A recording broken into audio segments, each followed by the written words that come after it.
πολιτικές δοξασίες των αρχαίων Ελλήνων. Είναι η πηγή των εξυλασμών, των καθαρμών και των μυστηρίων. Ο Ησίωδος, με το μύθο της γέννησης του Δία, τούτη τη μάνα της ελληνικής θεογονίας δείχνει. Πλήθος οι μύθοι με τους οποίους καταπιάνονται και ερμηνεύουν οι αρχαίοι Έλληνες ιστορικοί και φιλόσοφοι. Ενώ η σκαπάνη των ανασκαφών αποδεικνύει την ιστορική αλήθεια τούτων των μύθων. Ο Ηρόδοτος και ο Θουκυδίδης αναφέρουν πως ο μύθος του Θησέα δείχνει την θαλασσοκρατορία του Μίνωα, ενώ ο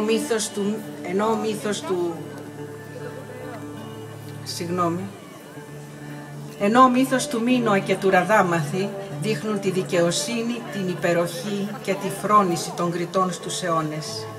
Αρχαιολογικά ευρήματα και γραμμικές γραφές όπως Α και Β δείχνουν την παιδεία και το πολιτισμικό επίπεδο των Κρητών στους αιώνες.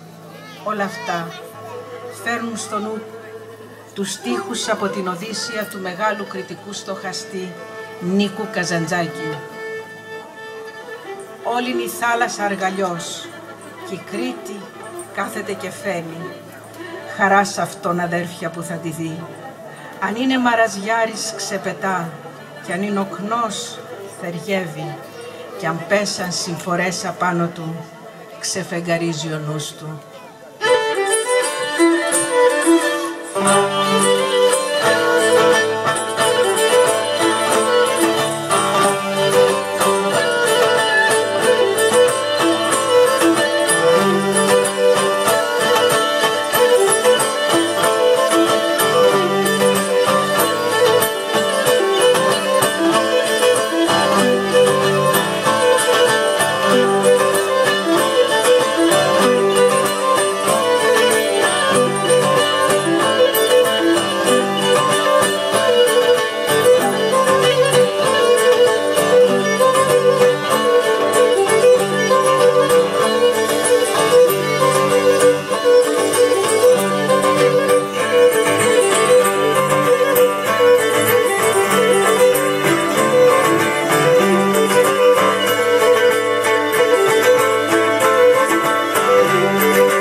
Το λένε τα βουνά σου.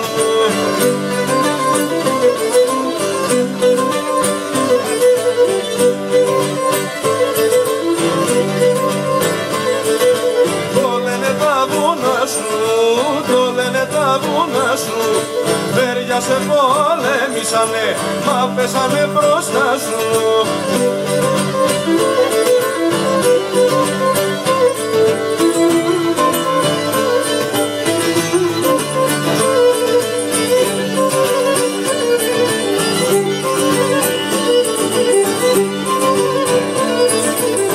Το Θεό μάνα μου, ήθελα μόνο μια στιγμή στη θάλασσα να μοιάσω. Στη θάλασσα να μοιάσω για να μπορέσω ολοκληρή την Κρήτη να αγκαλιάσω.